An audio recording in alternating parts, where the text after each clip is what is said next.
Benoît Chalancon, coprésident de Flora. Je suis également infirmier sur l'hôpital du Vinatier où j'occupe des fonctions de coordonnateur paramédical de la recherche. Je suis également affilié au laboratoire Reshape qui est lui-même affilié à l'Université Lyon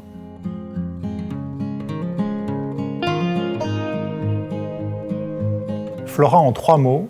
Je pense que le premier, ce serait celui de la question de la culture. L'idée de la culture recherche, l'idée c'est que Flora participe à développer, cultiver une culture recherche au sein de la région. Donc ça serait le premier mot. Le deuxième terme serait peut-être celui d'une pratique basée sur les données probantes, qu'on dirait en anglais une evidence-based practice, c'est-à-dire l'idée de se dire finalement que la recherche, ce n'est pas un dogme, et qu'elle s'inscrit sur une pratique où l'expérience du clinicien, l'avis du patient sont tout aussi importants que les données de la recherche. Enfin, le dernier terme, je dirais que c'est la notion des personnes concernées, dans l'idée d'œuvrer pour une recherche participative qui soit au plus proche des personnes concernées. L'idée, c'est de réduire principalement l'écart entre les données de la recherche et les données du terrain, pour que ce soit des données qui soient applicables et qui soient utiles principalement aux personnes concernées, aux patients de tous les jours vers qui est destinée la recherche.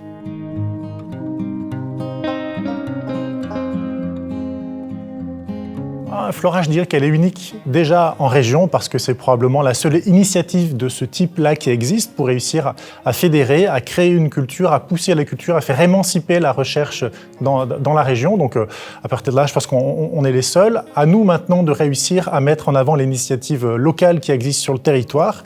Flora, c'est peut-être la seule initiative, mais c'est loin d'être les seuls à œuvrer pour la recherche. À nous de fédérer tous ceux qui ont le sens, le goût, l'envie de la recherche pour demain.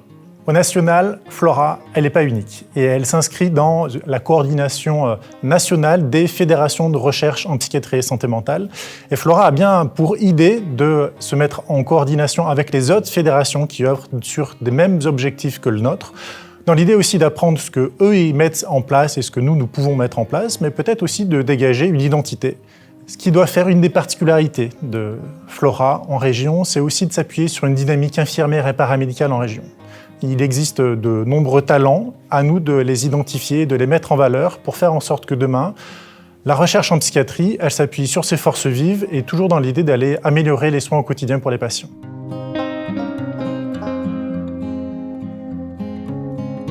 Ce que je veux vous dire simplement, c'est que les professionnels de santé, ils sont en première ligne. Et ils sont en première ligne pour réussir à identifier des thématiques de recherche qui ne sont pas encore identifiées aujourd'hui.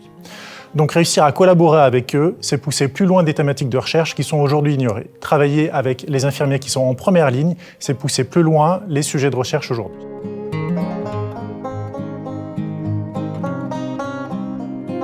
Je dirais que de façon concrète, c'est la première initiative de Flora en faveur d'une participation plus importante des usagers et des personnes concernées dans la recherche.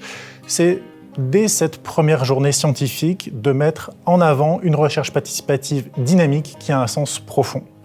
C'est la première étape. La deuxième, ce sera probablement d'animer des webinaires, des conférences, pour peut-être ouvrir derrière sur des formations et rendre accessible cette question d'animer une recherche participative, avec l'idée principalement de redonner du sens à la recherche par une participation plus importante des usagers et des personnes concernées.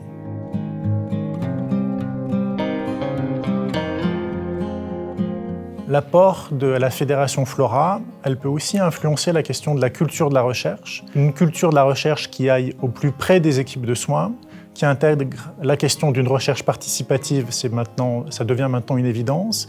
Et puis un rôle de premier plan des infirmiers et des paramédicaux pour rendre une recherche qui soit au plus proche de la réalité des personnes qui chaque jour font le soin et que ce soit bien ancré dans leur pratique du quotidien, tout simplement, et toujours dans cette idée de limiter l'écart entre les données de la recherche et les données du terrain. On se doit de réussir à réunir ces initiatives recherche pour que les soins qu'on dispense tous les jours aux patients soient de meilleure qualité.